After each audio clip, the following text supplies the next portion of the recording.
Hi, everybody. Good afternoon. It's Gord Isman here, and I'm with Dale Roberts. And we both just crossed a major milestone in our young YouTuber journey so far, and that's the 1,000 subscriber milestone. Awesome, Dale. Great job. And we Hey, thought, likewise, Gord. Good job on your behalf, man. I was actually just following suit. I saw you did it, and so I was like, well, I'm going to do that now too. yeah, that's awesome. I like that. So we thought it would be a great idea to share with everybody some insights that we have from our journey so far as small YouTubers. And we decided to put together about 10 items or so that we got excited about to share.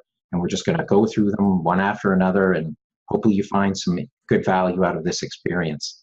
So I'm going to start off by asking you, Dale. And our first one is, how long did you think it would take for you to get to your 1,000 subs? And how did your perception change along the way? Yeah, that's an excellent question. I think this was something you and I kind of were talking about yesterday, where our perceptions going into this, I don't know if what you were like, and of course, I'm going to try to turn the tables here on you. When I went into this, I saw a lot of these certain case studies and these how to get 1,000 subscribers. There's even those ones where how to get 1,000 subscribers with no videos, and my perception was originally that you just release a video and then bam, you become an overnight success on YouTube, and 1,000 subscribers was just a drop in the bucket. But in reality, I discovered within the first, I would say, 30 to 60 days of just consistent uploads. And when I mean consistent, I was doing 3 to 5 uploads per week when I first started out. I probably broke 36 subscribers in my first 30 to 60 days. So I found out real quick that 1,000 subscribers was not going to take that quick, and especially on such a specialized niche such as my own.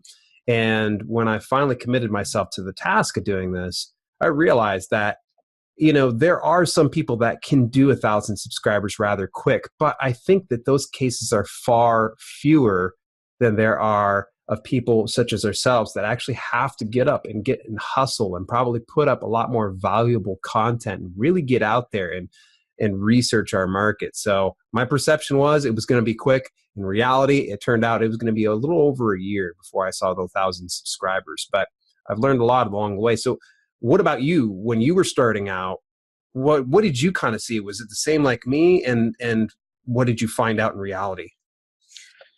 So for me, when I first started out, I thought, oh, wow, look at all of these, influencers with big sub numbers in the hundreds of thousands or tens of thousands. And I thought, well, I should be able to easily get a couple of hundred a month. That it'd be cool if I achieved reaching the 1,000 subs level in about 4 or 5 months.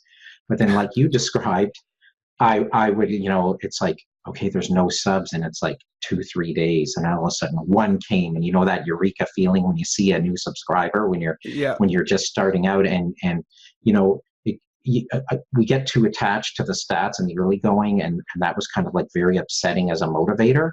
And Hmm. then when I started to realize, through coaching I was getting through Brian G. Johnson, because I was part of his Trust Funnel Academy before the two ritual groups started.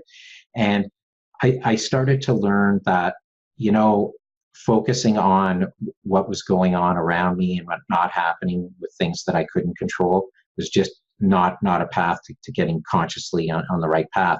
So I just recorrected my mindset to not have an expectation of when that should arise. In fact, I didn't even set the goal of reaching over 1,000 subs till I was probably 8, 9 months into my game before I even actually pushed a goal on myself, because I just felt it was just too nebulous a thing to really get a handle on, because I was more interested after a little while of sort of disappointment looking at stats to learn how to optimize and get better at what I was doing and Hmm. get consistent with my execution and get clarity on my strategy. And it took me quite a while. I did not upload with near the frequency that you did, because a lot of my videos were like very deep dive tutorials that involved, choreographing a lot of things in order to even produce a production and research. So it's a little bit different in terms of I didn't even have the frequency of publishing in my experience. So it's interesting. We both sort of had a little bit of a different reaction or perception through that. When you were at the 8 to 9 month mark, how many subscribers do you recall that you were at that time that you had the eureka moment? Well, I think after I got to my 500 subscribers level, Okay. I started to feel that some momentum was starting to come on, and my perception and I got more relaxed with wherever I was at. It's where I'm Mm. supposed to be, kind of thing. Yeah. As cliche as that sounds.